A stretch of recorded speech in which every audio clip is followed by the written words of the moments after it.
Bienvenue dans HDF, le podcast où on parle d'histoire de France et de tout ce qui est utile pour la continuer. Si vous en avez marre de vous faire retourner le cerveau par des communistes et des révolutionnaires, vous êtes au bon endroit. Pour soutenir mon travail, ça se passe sur Patreon ou simplement en partageant cet épisode. Merci à tous pour votre soutien, c'est parti. Le 25 décembre, en 800, à Rome, un homme est à genoux dans la basilique Saint-Pierre. Il mesure 1m84 dans un monde où les hommes font en moyenne 1m69. Et quand il se relève, il porte une couronne sur la tête. La foule hurle, le pape se prosterne devant lui. Pour la première fois depuis la chute de Rome, 3 siècles plus tôt, l'Occident a un empereur. Cet homme, c'est Charlemagne. Charles Ier, dit le Grand, roi des Francs à 20 ans, seul maître du royaume à 23, 54 campagnes militaires en 46 ans de règne, 5 épouses, au moins 18 enfants et même un éléphant offert par le calife de Bagdad. C'est le gars qui a construit le plus grand empire d'Europe depuis les Romains. Tout ça à la force de l'épée et de la croix. On connaît tous son nom, mais on le connaît très mal, parce que derrière la légende, la barbe blanche, la couronne dorée, la chanson de France Gall même, il y a un homme, moustachu et pas barbu, incapable d'écrire mais parlant 3 langues, un nageur d'exception, un bâtisseur d'école, mais aussi, parfois, l'organisateur de massacres. Alors, comment un prince franc du 8e siècle a reconstruit un empire digne de Rome ? Et surtout, pourquoi cette histoire, vieille de 1200 ans, nous parle encore aujourd'hui ? C'est ce qu'on va voir ensemble et je vais tout expliquer au fur et à mesure. Mais avant de rentrer dans sa vie, il faut qu'on comprenne dans quel monde il débarque. Allez, c'est parti. Il n'y a d'ailleurs pas une culture française. Et que tous ces salauds de gauchistes ferment leur gueule et arrêtent de mentir.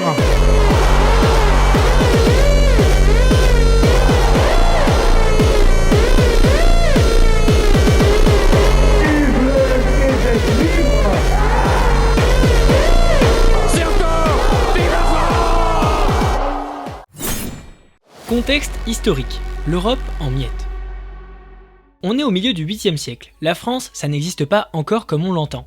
Ce qui existe, c'est le royaume des Francs. C'est déjà le plus grand état d'Europe occidentale depuis l'Empire romain. En gros, la France actuelle, la Belgique et l'ouest de l'Allemagne. Mais l'Empire romain d'Occident s'est effondré depuis presque 300 ans. Les routes se délabrent, les villes se vident, le commerce s'effondre. Pour donner une idée, traverser le royaume, c'est des semaines à cheval. Il n'y a pas de téléphone évidemment, mais même pas de courrier. La seule façon de savoir ce qui se passe à 200 km, c'est qu'un mec à cheval vienne te le dire. Et ça prend des jours. La population estimée à l'apogée, c'est entre 10 et 20 millions d'habitants, et là-dedans, une grande majorité des gens sont des paysans qui ne quitteront jamais leur village. Quand Charlemagne naît, le système politique, c'est la royauté franque. Les Mérovingiens, la dynastie de Clovis, ceux qui règnent depuis 3 siècles, mais qui ne gouvernent plus rien. Le pouvoir réel est entre les mains des maires du palais. On en a bien parlé dans les épisodes précédents, le maire du palais c'est lui qui commande l'armée, lui qui lève l'impôt, lui qui décide de tout, et le père de Charlemagne, Pépin le Bref, va totalement bousculer cet équilibre. En plus de ça, autour du royaume franc, c'est pas la paix. Au nord, il y a les Saxons, des tribus germaniques païennes qui pillent les frontières. En Italie, les Lombards, qui veulent attaquer Rome.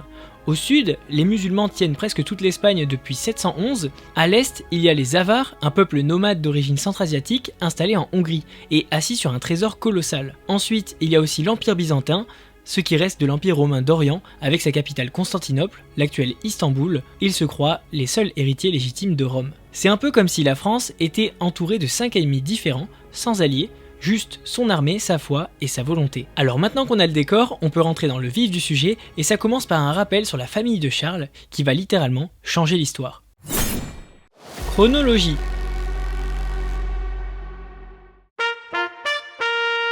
Chapitre 1. Le sang des Martel. 680-768. Pour comprendre Charlemagne, il faut comprendre d'où il vient. Parce que ce gars, il hérite pas de rien. Il hérite d'une machine politique construite sur 3 générations et dont on a parlé longuement dans les épisodes précédents. Son arrière-grand-père, Pépin II de Herstal, unifie de fait tous les royaumes francs après la bataille de Tétry en 687. C'est une bataille entre les différentes régions du royaume franc et Pépin en sort vainqueur. À partir de là, c'est sa famille qui tient les rênes, même si officiellement, le roi mérovingien est toujours sur le trône. Son grand-père, c'est le grand Charles Martel. Oui, Martel le Marteau, l'homme qui stoppa l'invasion musulmane à Poitiers en 732. Les armées de l'émirat de Cordoue remontaient depuis l'Espagne et Charles les a arrêtés en plein cœur de la France. Sans cette victoire, l'histoire de l'Europe aurait été complètement différente. L'Occident chrétien tenait à un fil et c'est un franc qui l'a tenu. Son père, c'est Pépin le Bref. Oui, Pépin le Bref, dont on a parlé dans l'épisode précédent, et c'est lui qui a franchi le pas décisif. En 750, il envoie une question au pape Zacharie. C'est probablement la question la plus culottée de l'histoire de France. Est-il bon que celui qui n'a pas le pouvoir porte le titre de roi ? En gros, il demande au pape la permission de virer le roi, et le pape répond positivement. Du coup, en novembre 751, le dernier roi mérovingien Childéric III est tonsuré, on lui rase la tête, ce qui chez les Francs est un signe de déchéance, parce que les cheveux longs, c'est le symbole de la royauté. Ensuite, il est enfermé dans un monastère, c'est la solution à tous les problèmes à l'époque, et Pépin se fait sacrer roi à Soissons. C'est un coup d'état, le plus important de l'histoire de France, et il est légitimé par l'église. Ensuite, en juillet 754, le pape Étienne II vient en personne à la basilique de Saint-Denis pour sacrer Pépin, sa femme Bertrade et leurs deux fils, Charles et Carloman. Charles, ici, c'est bien Charlemagne. Pourquoi à Saint-Denis ? Parce que c'est la nécropole des rois de France, c'est là où on enterre les rois depuis des siècles. C'est encore debout aujourd'hui, en banlieue nord de Paris, et on peut aller le visiter. Ce sacre-là, c'est le premier sacre d'un souverain civil par un pape dans l'histoire. Le pape va encore plus loin, il interdit aux Francs d'élire un roi en dehors de cette lignée, sous peine d'excommunication. C'est ça qui va légitimer toute la vie de Charlemagne. C'est un point important, parce que l'excommunication à l'époque c'est pas juste une tape sur les doigts, c'est officiellement être coupé de l'église, plus de messe, plus de sacrement, et surtout, si tu meurs excommunié, c'est l'enfer direct. Pour un chrétien du 8e siècle, c'est la pire menace imaginable. Aujourd'hui, on a du mal à se le représenter, mais c'est à la fois la mort sociale, politique et spirituelle. Personne ne veut risquer ça. Faut bien comprendre ce qui vient de se passer, même si j'en ai longuement parlé dans l'épisode précédent, parce qu'en l'espace de 3 générations, cette famille est passée de premier ministre de l'ombre à dynastie sacrée par le pape. Et maintenant, personne ne peut les renverser sans se mettre Dieu à dos. C'est un coup de maître politique. Pépin le Bref meurt en septembre 768. Il laisse derrière lui 2 fils, dont Charlemagne, ainsi que un royaume, et selon la coutume franque, un royaume pour 2 fils, on partage. Et spoiler, ça va pas bien se passer. Chapitre 2. Seul maître à bord, 768-771. Le 9 octobre 768, Charles est sacré à Noyon, Carloman à Soissons. Sur le papier, il co-règne. Dans les faits, les relations sont exécrables. Charles reçoit l'Austrasie, c'est le nord-est du royaume, le cœur historique du pouvoir franc, c'est la région entre la Meuse et le Rhin. En plus de ça, il reçoit des morceaux de Neustrie, donc le nord-ouest de la France. Carloman, quant à lui, hérite de la Bourgogne, la Provence et du Languedoc.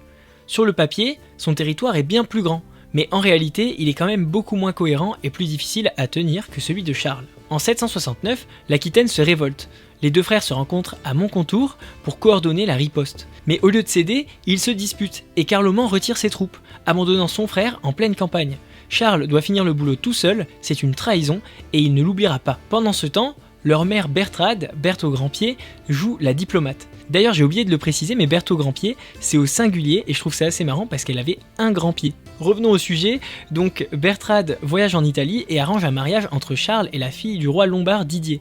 C'est un mariage politique qui a beaucoup d'impact, mais que Charles répudiera au bout d'1 an seulement. Le mec fait littéralement ce qu'il veut. Suite à ça, le 4 décembre 771, Carloman meurt mystérieusement dans sa villa de Samoussy. Une mort soudaine et très opportune. Les sources parlent d'un violent saignement de nez, personne n'accuse Charles d'assassinat, mais bon, le timing est quand même très pratique. En plus de ça, la veuve de Carloman s'enfuit immédiatement avec ses fils chez le roi lombard, c'est le signe qu'elle ne fait pas confiance à son beau-frère. Et d'ailleurs, on ne les reverra jamais. À 23 ans, après cette mort mystérieuse de son frère, Charles est donc le seul roi franc, et il va le rester pendant 43 ans. Maintenant, il peut lancer le vrai projet, et ce projet est immense. Chapitre 3. La croix et l'épée, 772-778. En 772, à l'assemblée de Worms, Charles lance sa première grande campagne. L'assemblée, c'est le grand conseil annuel du royaume. Tous les nobles et les chefs militaires se réunissent et le roi annonce la stratégie de l'année. C'est là qu'on décide qui on attaque. Et cette année-là, la cible, c'est les Saxons. Les Saxons, c'est un peuple germanique qui occupe le nord de l'Allemagne actuelle, entre le Rhin et l'Elbe. Ils sont païens, ils adorent des dieux comme Wotan et Thor, et ils refusent obstinément la soumission aux francs chrétiens. Leurs raids sur les frontières sont une menace constante pour le royaume. Mais pour Charles, malgré ça, c'est pas juste une question stratégique, c'est une question de foi. Il se voit comme le défenseur de la chrétienté, laisser un peuple païen aux portes de son royaume, c'est tolérer l'erreur, et ça, c'est inacceptable. Le premier acte symbolique de Charles, c'est de prendre la forteresse d'Eresbourg. Il détruit aussi l'Irminsul, le grand pilier sacré des Saxons. C'est une immense colonne de bois qui représente l'axe du monde dans leur cosmologie. C'est un peu comme l'arbre-monde chez les Vikings. Pour les Saxons, détruire l'Irminsul, c'est comme si quelqu'un rasait Notre-Dame. C'est une humiliation totale. Et c'est exactement l'effet recherché. Montrer que le dieu des Francs est plus fort que le dieu des païens. Sauf que les Saxons ne se rendent pas. Au contraire, cette destruction déclenche 32 ans de guerre 32 ans pendant lesquels le schéma se répète sans arrêt, conquête, baptême de masse, soumission, et dès que Charles tourne le dos, révolte. Le chef de la résistance, c'est Widukind, ce qui veut dire enfant de la forêt. C'est un noble saxon insaisissable qui se réfugie au Danemark à chaque défaite et revient pour chaque occasion. Le mec est increvable. En parallèle, Charles ouvre un deuxième front. En 773, le pape Adrien Ier appelle les Francs contre les Lombards qui menacent Rome. Charles franchit les Alpes, assiège Pavie, la capitale lombarde dans le nord de l'Italie, et pendant 10 mois, il multiplie les assauts pour capturer le roi Didier. C'est le même Didier dont il avait répudié la fille, c'est son ancien beau-père. C'est aussi ici que la veuve de son frère Carloman s'était réfugiée. Tout se recoupe. Mais au lieu de simplement vaincre les Lombards, Charles fait quelque chose d'inédit. Il prend leur couronne, roi des Francs et des Lombards. Par la grâce de Dieu, jamais un roi germanique n'avait absorbé un royaume ennemi comme ça. C'est comme si le président français devenait aussi roi d'Italie, c'est du jamais vu à l'époque. Et puis, en 778, Charles pousse encore plus loin. Un gouverneur musulman dissident de Barcelone lui promet la chute de Saragosse. Charles franchit les Pyrénées avec une grande armée, sauf qu'à Saragosse, le gouverneur refuse d'ouvrir ses portes. Un mois de siège pour rien, Charles se retire furieux et détruit la muraille de Pampelune au passage, ce qui va lui coûter très cher. Le 15 août 778, dans les gorges de Roncevaux, des guerriers basques, pas des Sarrasins, mais bien des guerriers basques furieux, à qui on a détruit la ville, tendent une embuscade à l'arrière-garde. Ils sont légers et connaissent le terrain par cœur, ils massacrent le convoi entier et pillent le train de bagages. Parmi les morts, un certain Roland, préfet des Marches de Bretagne. Les Marches, à l'époque, c'est la zone frontalière militarisée du royaume, la région la plus dangereuse. Être préfet des Marches, c'est être le gars qui tient la frontière, et Roland meurt ce jour-là. Ce fameux Roland, c'est probablement la seule mention historique de la chanson de Roland. Un nom, un titre, une mort, l'Olifant, les 400 000 Sarrasins, la trahison de Ganelon, tout ça c'est sûrement de la légende, écrite 300 ans plus tard, mais la réalité, au final, c'était une embuscade basque et la plus grande défaite de Charlemagne dont il ne parlera jamais publiquement. Donc cette défaite finalement engendrera le plus grand poème épique de la littérature française. C'est pas rien quand même. Malgré cette défaite, à ce stade, Charles est le roi le plus puissant d'Occident. La Lombardie est conquise, la Saxe résiste mais recule. Alors on se dit que c'est bien parti, mais attendons de voir ce qui arrive en 782, parce que là, il va dépasser les limites de l'acceptable pour l'époque. Chapitre 4. Le fer et le sang. 782-785. Pendant que Charles était en Espagne, les Saxons en ont profité pour se révolter, encore, et Widukind est de retour au Danemark. Cette fois, c'est une catastrophe. À la bataille de Saint-El, en 782, une armée franque est anéantie. 2 envoyés royaux, 4 comtes, une vingtaine de nobles, morts au combat. C'est pas juste une défaite, pour Charles c'est une humiliation. C'est intolérable.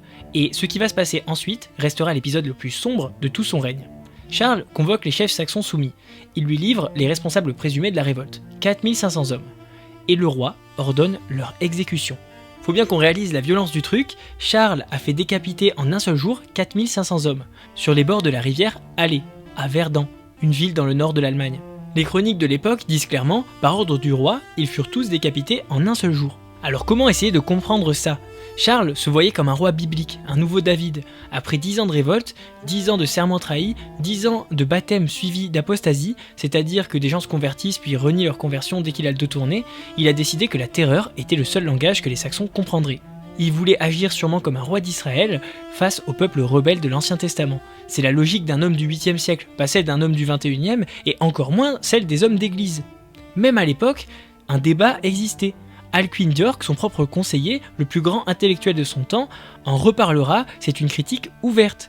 La foi est un acte libre, la volonté, on peut forcer les gens à se faire baptiser, mais on ne peut pas les forcer à croire.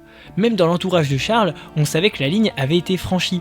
Avec ce massacre, Charles se retrouve très loin de l'esprit du Christ, même pour l'époque. En plus, c'est pas ça qui a mis fin à la résistance. C'est la suite, lors d'une campagne hivernale sans précédent engagée par Charles entre 784 et 785. C'est du jamais vu pour l'époque, personne ne faisait la guerre en hiver parce que toutes les routes étaient impraticables et nourrir une armée en plein froid, c'est quasi impossible. Finalement, lors de cette bataille, les Francs prennent le dessus, Widukind se soumet, il est baptisé à Attigny avec Charlemagne comme parrain. Le parrainage c'est important, ça crée un lien de parenté spirituelle entre les deux hommes. Widukind, son ancien ennemi, devient en quelque sorte le fils adoptif de Charles devant Dieu. Le pape ordonne un Te Deum, un chant de remerciement solennel, dans toute la chrétienté. Widukind disparaît des chroniques, l'église le déclarera plus tard comme bienheureux. La guerre de Saxe durera encore jusqu'en 804, 32 ans au total, mais à la fin, la Saxe sera chrétienne, définitivement. C'est pour ça d'ailleurs que Charlemagne est aussi considéré comme un des pères de l'Allemagne, pas seulement de la France. Chapitre 5. L'empereur, 788-800.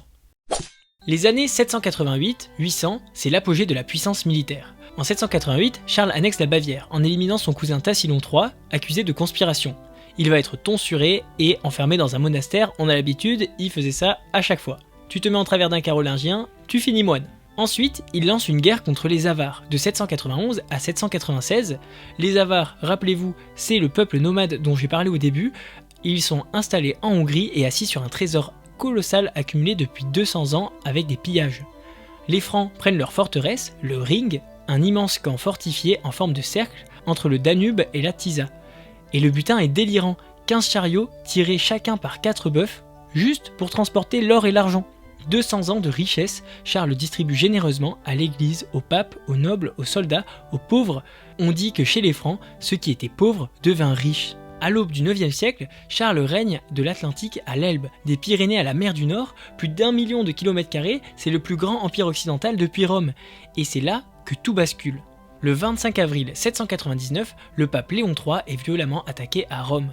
On essaie de lui arracher les yeux et de lui couper la langue. Il survit, miraculeusement. Il s'enfuit et demande la protection de Charles. C'est énorme. Le pape, le chef de toute la chrétienté, le représentant de Dieu sur terre, vient encore de demander de l'aide à un roi franc. Ça montre à quel point la puissance a basculé.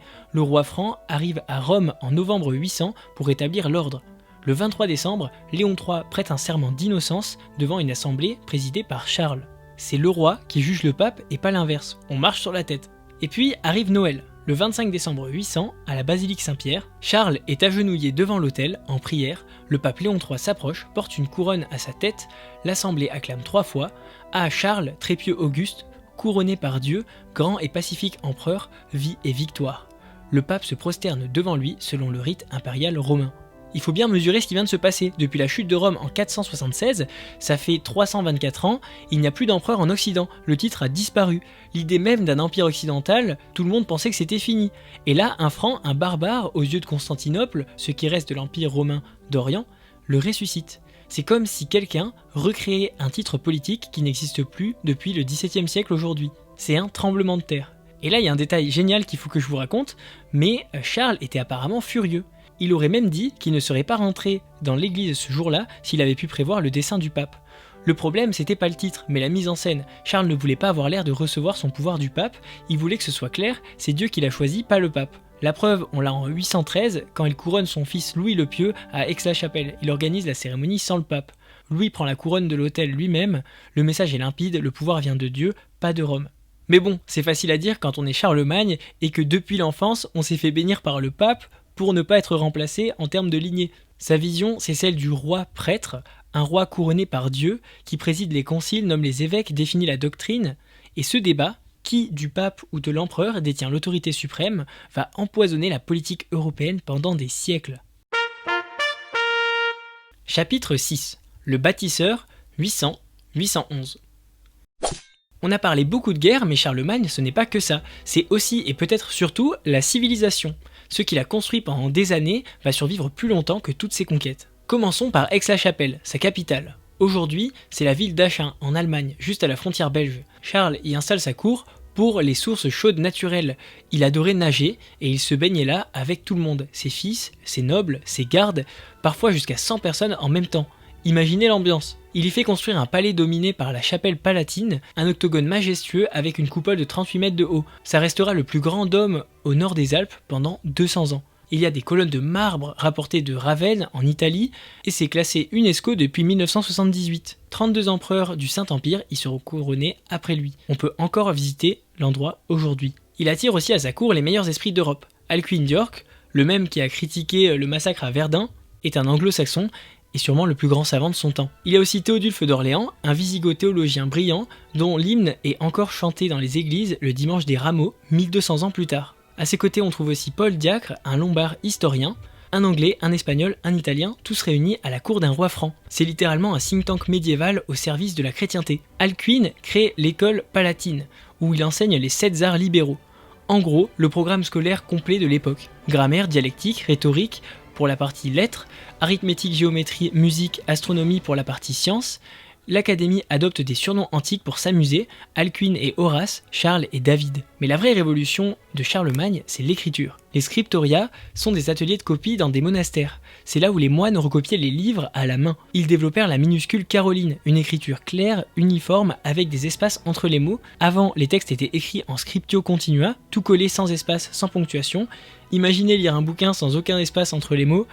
Perso, petit aparté, j'ai l'habitude au Japon, c'est infernal. Le truc incroyable avec cette réforme de l'écriture, c'est que les humanistes de la Renaissance, 600 ans plus tard, trouvent les manuscrits carolingiens et les prennent pour des originaux romains. Ils copient cette écriture pour créer leur police de caractère.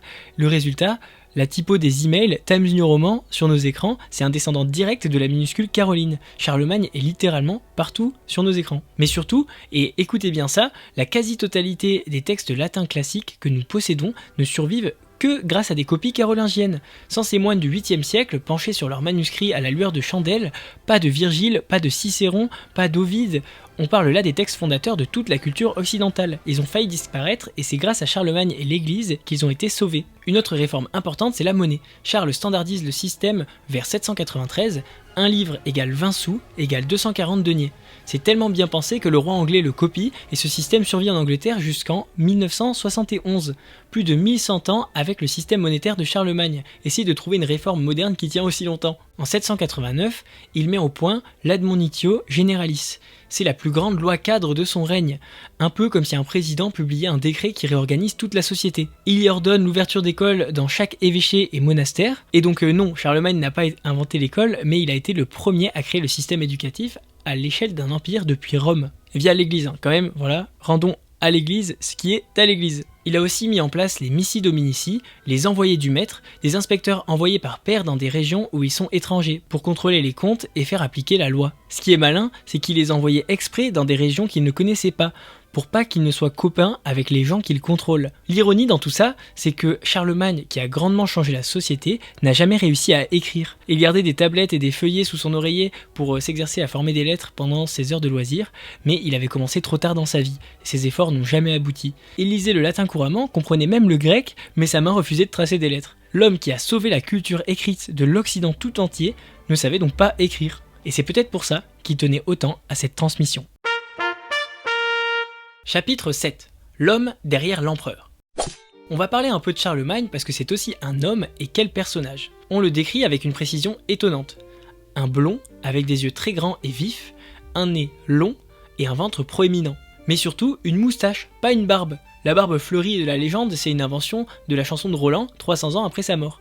Le vrai Charlemagne est moustachu. Il portait le costume franc, chemise de lin, tunique de soie, manteau bleu, il méprisait les costumes étrangers et n'apportait la tenue romaine que 2 fois à Rome, à la demande des papes. Il mangeait 4 plats par repas, en plus du rôti, qui était son plat préféré. Apparemment, il n'était pas très porté sur la boisson, rarement plus de 3 coupes par repas. Oui, c'est pas beaucoup pour l'époque, effectivement. Et il faut savoir aussi qu'il aimait se faire lire La Cité de Dieu de saint Augustin pendant les repas. C'est un des livres fondateurs de la pensée chrétienne qui explique le sens de l'histoire humaine à la lumière de la foi.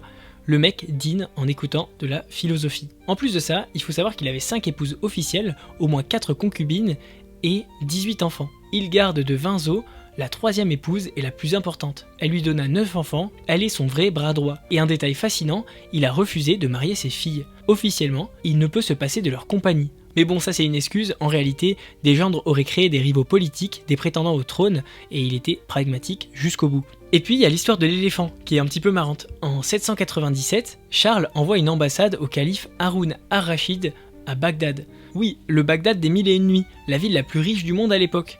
Le seul survivant de l'expédition, un interprète juif nommé Isaac, revient avec un cadeau incroyable.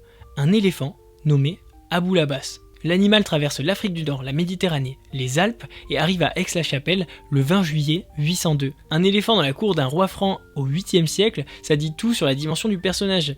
Et ça dit aussi que Charlemagne rayonnait bien au-delà de l'Europe. Le calife de Bagdad le considérait comme un interlocuteur digne de lui. Chapitre 8. La fin et l'éternité. 810-814.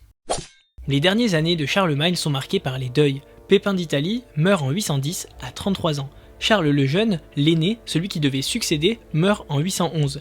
2 fils perdus en moins de 2 ans. un plan de succession ruiné. Pour un homme qui a passé sa vie à bâtir un empire, c'est un coup terrible. Il ne reste qu'un seul héritier, Louis le Pieux. En septembre 813, à Aix-la-Chapelle, Charles le couronne co-empereur. Et il fait ça sans le pape, c'est important. Rappelez-vous, le couronnement de 800 et la colère de Charles. Le vieux roi fait les choses à sa manière jusqu'au bout. Et cette tension va rester longtemps. Le 28 janvier 814, Charlemagne meurt. À Aix-la-Chapelle, vers 9h du matin, au 7e jour d'une maladie. Il a environ 65 ans, un âge exceptionnel pour l'époque, où la plupart des gens mouraient bien avant. On ne sait pas vraiment ce qu'il avait, pleurésie, arthrose, goutte, probablement une pneumonie. En tout cas, il a refusé les conseils des médecins qui voulaient lui interdire la viande. Jusqu'au bout, il a fait ce qu'il voulait. Ses derniers mots sont magnifiques. « Entre tes mains, Seigneur, je remets mon esprit ». Il sera enterré le jour même dans la chapelle qu'il a fait construire. En l'an 1000, presque 200 ans plus tard, l'empereur Othon III fait ouvrir le tombeau, et ce qu'il y trouve est saisissant. Charles assis sur un trône de marbre, couronné, le sceptre en main, les évangiles ouverts sur les genoux. En 1215, Frédéric II transfère les ossements de Charlemagne dans la châsse dorée qui les contient encore aujourd'hui à la cathédrale d'Aix-la-Chapelle. On peut toujours aller les voir à Achin. Même dans la mort, l'empereur règne. 3 leçons. Bon, on vient de traverser 46 ans de règne, 3 générations, un empire entier. Maintenant, prenons du recul, on va parler de ce que cette histoire nous apprend. Leçon 1. La grandeur se construit sur des générations. Charlemagne n'est pas un accident de l'histoire. Derrière lui, il a Pépin II de Herstal, Charles Martel, Pépin le Bref, 3 générations qui construisent la puissance, la légitimité et les alliances. Le coup d'état de 751, le sacre de 754, le couronnement de 800, c'est le même projet sur 50 ans. Une famille qui pense au-delà d'elle-même, qui transmet, qui accumule, qui prépare. Aujourd'hui, on pense en mandat de 5 ans, les Carolingiens pensaient en génération. Et c'est eux qui ont changé le monde. Leçon 2. Un peuple divisé est un peuple mort. Cette leçon, on la retrouve souvent dans les HDF, mais toute la vie de Charles nous montre une chose. Quand les Francs se battent entre eux, Charles et Carloman, les frères ennemis, ce sont les ennemis qui en profitent. Ici, les Aquitains. Quand ils sont unis, par contre, ils conquièrent un empire. Pour ça, il faut comprendre ce qui se passe après Charlemagne. On en reparlera dans les prochains épisodes de HDF, mais ses petits-fils déchirent l'empire au traité de Verdun en 843. Et c'est le début de siècles de guerre. La division, ce sera la mort, l'unité, c'était la force. Et c'est vrai au 8e siècle, comme c'est vrai aujourd'hui. Un peuple, une culture, un territoire, ça fonctionne. Leçon 3. La foi construit des civilisations. On peut critiquer le massacre ordonné par Charlemagne, on peut critiquer les conversions forcées, et on peut même le faire à l'image de l'enseignement du Christ. Par contre, on peut pas nier une chose, tout ce que Charlemagne a construit, il a construit au nom de sa foi. La Renaissance carolingienne, c'est pour préserver les textes sacrés et former de bons chrétiens. Les écoles, c'est pour que chaque diocèse ait des clercs capables. L'Empire lui-même, c'est la chrétienté unifiée sous une seule autorité. L'Admonitio Generalis commence par invoquer la paix, la concorde et l'unanimité parmi tout le peuple chrétien. Charlemagne ne séparait pas le politique du religieux, pour lui, gouverner c'était servir Dieu, et cette vision a produit les cathédrales, les universités, l'art, la philosophie, la civilisation européenne telle qu'on la connaît. Quand on retire la foi du cœur d'une civilisation, que reste-t-il pour bâtir? C'est une question que Charlemagne ne s'est jamais posée, mais qui obsède les hommes de notre époque. Conclusion, mon point de vue. Voilà, on vient de faire une vidéo entière sur la vie de Charlemagne, et maintenant je vais vous donner mon avis perso. Ce personnage incarne quelque chose de grand, quelque chose qu'on a oublié, l'idée qu'un chef peut à la fois conquérir et civiliser, manier l'épée et sauver les livres, que la grandeur c'est pas juste la puissance, mais c'est aussi ce qu'on en fait, ce qu'on va transmettre. On nous dit souvent que Charlemagne était allemand ou européen, mais ça c'est un anachronisme. Même s'il a eu un impact sur plusieurs pays, la France et l'Allemagne n'existaient pas en 800. Ce qui existait à l'époque, c'était la Francia, dont le nom a donné France. Les institutions qu'il a mis en place survivront à travers le royaume de France. L'épée, dite joyeuse, au Louvre, sert au sacre des rois depuis 1270. Jeanne d'Arc invoque Saint Charlemagne, Napoléon se modèle sur lui, l'histoire de France ne commence pas à la Révolution, elle ne commence même pas à Hugues Capet, elle commence avec les Francs, avec Clovis, avec l'Église, et Charlemagne en est le sommet. Alors oui, Charlemagne n'était pas parfait, loin de là, le massacre laisse une tache indélébile, mais au moins il croyait en quelque chose, il se battait pour quelque chose, il construisait quelque chose. et grâce à tout ce qu'il nous a transmis, notamment la culture chrétienne, on peut même juger ses méfaits aujourd'hui. Dans une époque où on nous dit que les nations c'est dépassé, que les traditions c'est ringard, que la foi c'est une superstition et que les racines chrétiennes c'est un fantasme, Charlemagne nous rappelle exactement le contraire. C'est la foi qui a construit les cathédrales, les écoles, c'est la tradition qui nous a transmis le savoir, c'est le royaume ou l'empire, peu importe le nom, qui a permis aux hommes de vivre ensemble et de créer quelque chose de plus grand, dans une unité culturelle. Alors j'ai envie de vous poser une question, qu'est-ce qu'on fait de cet héritage? Est-ce qu'on le laisse mourir, rongé par la culpabilité et le relativisme, ou est-ce qu'on décide de le défendre, de le transmettre et de le faire vivre? Petit message, merci beaucoup à tous ceux qui ont rejoint la chaîne, on est beaucoup plus nombreux que le mois dernier et je vais continuer à vous faire des épisodes de HDF, donc personnage par personnage, pour vous représenter l'histoire de France. D'ici 2-3 épisodes, on arrivera aux croisades, je vais vous faire un épisode spécial, ça va être incroyable, donc abonnez-vous si vous voulez pas rater ça. Petite nouvelle aussi pour tous ceux qui ont rejoint Patreon, donc déjà merci beaucoup à vous, ça m'aide énormément. Et comme vous le savez, je suis en train d'écrire un livre par rapport à cette vidéo qui a beaucoup plu. Sur Patreon, pour les membres uniquement, je vais vous partager des lectures, des concepts, et si vous voulez monter d'un cran au niveau intellectuel à droite, c'est exactement ce qu'il vous faut. Donc merci à tous, à ceux qui ont rejoint Patreon, j'espère que ça vous plaira. Et sur ce, on se retrouve très bientôt pour une prochaine interview ou un prochain épisode de HDF ici sur cette chaîne. C'était Romain Croisade, à plus.